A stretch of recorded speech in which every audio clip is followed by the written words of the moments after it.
Assalamualaikum warahmatullahi wabarakatuh. Perkenalkan, nama saya Hairunisa Yusriana Ananda, NPM 1900376 dari kelas H. Di sini saya akan menjelaskan hasil dari tugas infografis Hukum Ekonomi Syariah yang berjudul Akad Murobahah.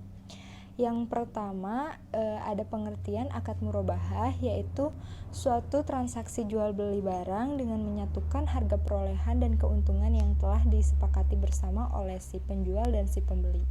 Jadi, pembayaran dari akad murobahah ini adalah tunai. Yang kedua adalah perbedaan dari akad konvensional dengan akad murobahah. Akad konvensional ini merupakan pinjaman dana untuk pengadaan suatu barang. Jadi, kegiatan yang dilakukan oleh akad konvensional ini adalah dengan menawarkan berbagai jenis simpanan. Jenis-jenis simpanan yang sering digunakan oleh bank ialah seperti tabungan, giro, dan deposito.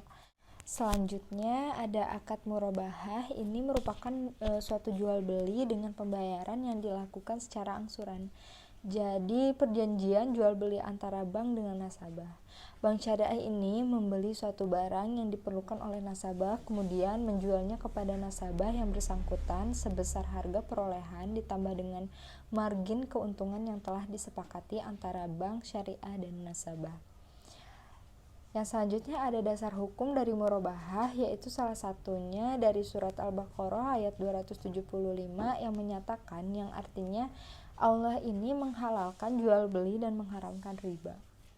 Yang selanjutnya ada tata cara untuk melakukan akad murobahah, yaitu yang pertama adanya negosiasi dan persyaratan tertentu, yang kedua adanya membeli barang secara tunai, yang ketiga adanya transaksi jual beli antara bank dan nasabah, yang keempat ini mengirimkan barang, dan yang terakhir barang secara cicilan kepada membayar secara cicilan kepada bank syariah.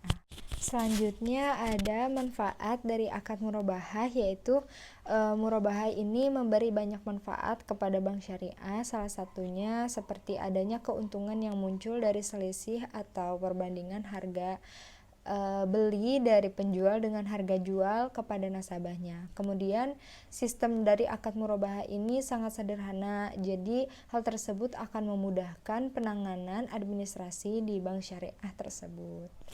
Kemudian ada analisis SWOT, yaitu yang pertama dalam analisis SWOT ini saya memiliki contoh, yaitu pembiayaan murabahah KPR Syariah kepada Bank Jabar Banten dari KCP Majalengka. Yang pertama adalah strength atau kelebihan, yaitu angsurannya tetap. Produk pembiayaan murabahah KPR Syariah kepada BJB Syariah KCP Majalengka ini memiliki keunggulan dalam hal angsuran. Selain angsuran atau cicilan yang tetap, BJB Syariah KCP Majalengka ini juga menyediakan KPR subsidi dengan DP 1% dan margin sebesar 5% serta jangka waktunya bisa sampai 20 tahun. Yang kedua adalah pelunasan dipercepat, tidak dikenakan denda.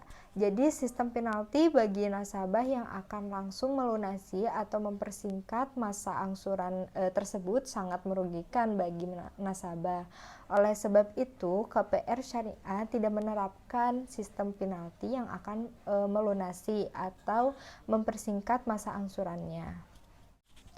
Kemudian ada menyediakan KPR Syariah subsidi.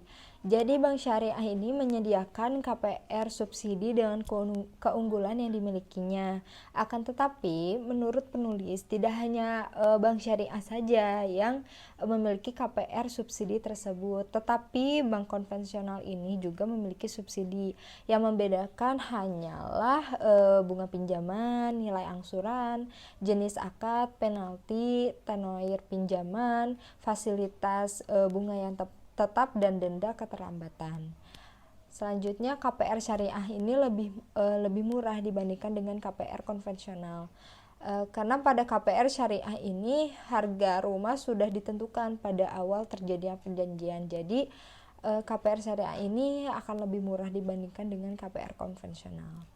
Selanjutnya, pembiayaan KPR syariah dengan menggunakan dana jangka panjang. Pembiayaan KPR syariah pada BJB Syariah KCP Majalengka ini memiliki jangka waktu maksimal 20 tahun. Yang kedua adalah weakness atau kelemahan, adanya tinggi denda keterlambatan.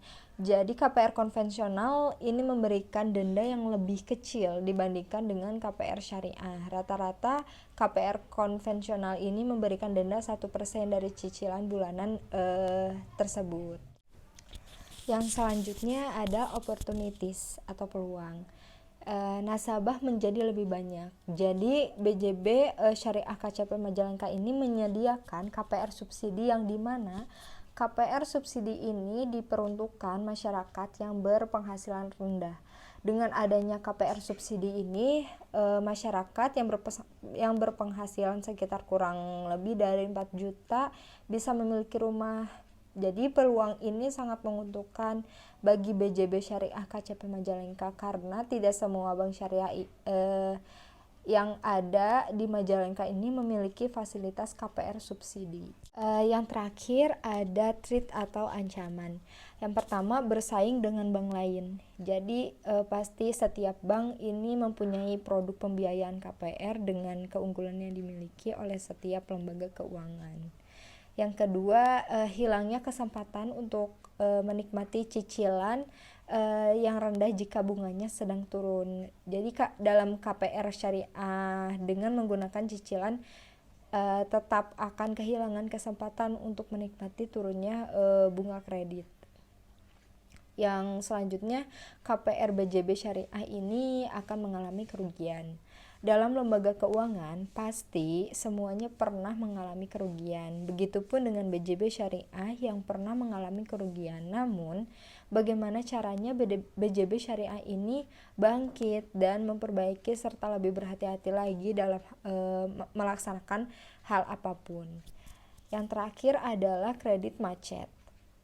Selain bersaing dengan bank lain, KPR subsidi ini yang selama 5 tahun tidak bisa dijual. Kemudian perkembangan dalam KPR BJB Syariah ini mengalami kerugian dan kredit macet juga merupakan termasuk suatu ancaman dalam KPR Syariah pada BJB Syariah KCP Majalengka tersebut.